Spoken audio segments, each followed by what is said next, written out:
If you have not done so yet, go ahead and click the subscribe button down below. And if you're already subscribed to my channel, then welcome back. Today we're going to be talking about lice prevention and lice extermination. Woo! We unfortunately came home with some nits and a few bugs in our hair, which is not a big deal. And a lot of people are under the misconception that lice are caused from being unclean, which is actually false. Lice enjoy a nice clean scalp to move around in and do their work because they need to get access to the scalp so that they can feed off human blood. If they don't have the access to the scalp because of buildup or dandruff or excessive product that's built up on the hair, they typically don't tend to stay for very long. So they're gonna hop right off of a dirty scalp and onto a clean scalp where they can feed easily and make their little nits so that they can hatch and have a happy lice family. Right, Riley? Nope. No? Are you not happy about this? No. Okay guys, so stay tuned because I'm going to tell you exactly what you need and how to prevent lice in an organic and healthy way. It's not going to hurt your child and there's no harsh chemicals, so you don't have to worry about getting it onto your stuff and having to clean up afterwards. Alright, stay tuned!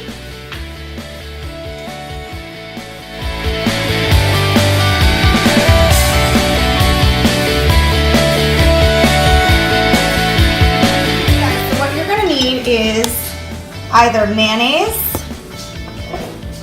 extra virgin olive oil. It actually doesn't matter what kind of olive oil that you use.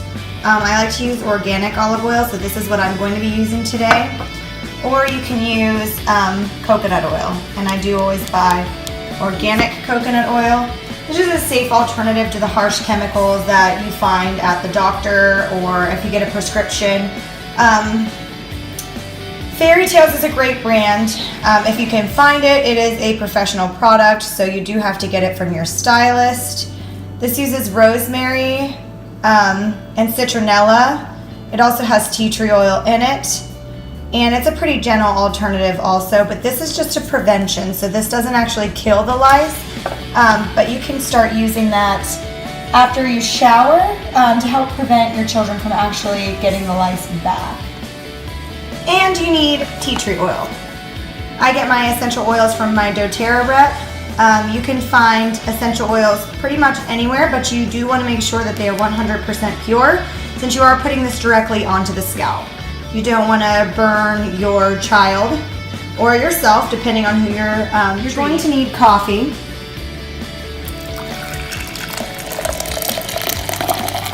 A lot of coffee. Today we are going to be using extra virgin organic olive oil, and these are just safer methods than the harsh chemicals that your doctor is going to prescribe you or that you can get in the store. And I like to do these because it is chemical free and it's very gentle on my child's scalp. So we are going to be mixing olive oil in this bowl with some tea tree, and we are actually going to be suffocating the lice. That sounds really gross, but I'm going to use about, I want to say 1/4 a cup of olive oil. Okay, so I've already got it mixed up. And you just want to add about 15 to 25 drops of your melaleuca or tea tree oil.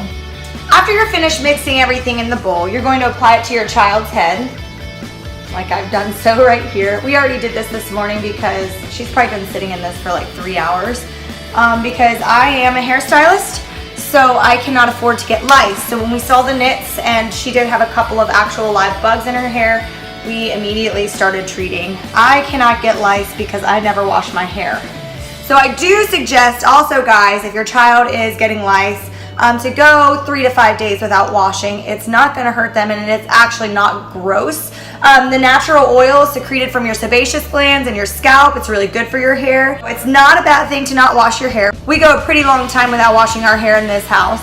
But now that I've got the mixture on her scalp, and I put it just directly on her scalp, and you want to make sure it's fully saturated. If it isn't fully saturated, go ahead and mix another batch of whatever concoction you're using. If you're using mayonnaise, I suggest using a 1/2 cup because it is difficult to spread. So you're going to need a little bit more.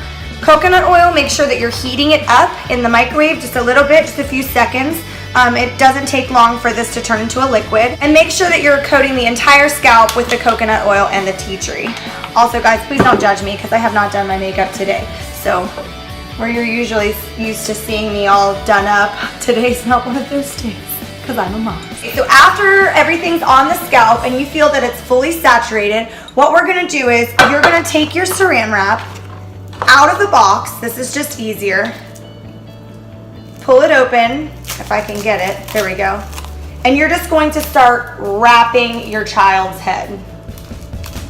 Okay? You want to make sure that there is no air whatsoever inside. Because what you're doing is you're literally suffocating and taking all the air out so that the lice have absolutely no way to breathe. They can't jump off of the scalp because they're saturated in oil. So during this process, they're going to be kind of stuck to the head.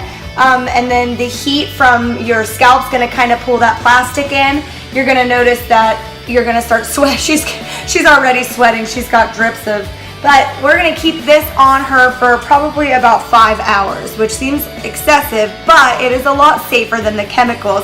And this is going to kill not only the nits, but it's also going to kill the lice as well. So we're gonna be completely lice free by tomorrow. I'm gonna continue this process in 1 week from now, just simply because if there are eggs in her hair, it takes 7 to 10 days for them to hatch.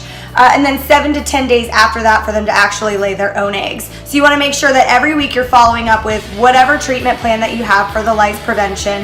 Make sure that you're putting all of your clothes and everything into trash bags and tying them tight. Lice cannot live off of a human host for more than 2 days. So long as your stuff's in the trash bag set aside for 2 days, you should be able to take it back out without any lice still living on the stuff. Also, if you're washing your clothes after you found lice on your hair, make sure to wash them at a high heat setting. That will kill the lice and make sure that they are completely dead and there's no chance of the nits hatching if there's a hair attached to something and it's got a nit on it. Even after you've washed the stuff, sometimes the nit can hatch and you'll still have the lice problem. So we have all of her stuff in bags right now. We've washed pretty much everything. We've removed all the bedding from every bed in the house.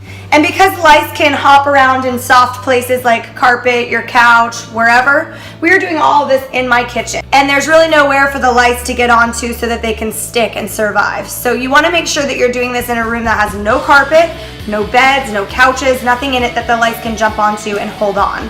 So make sure it's like a kitchen or a bathroom or a laundry room or somewhere like that. So we will do this in another week.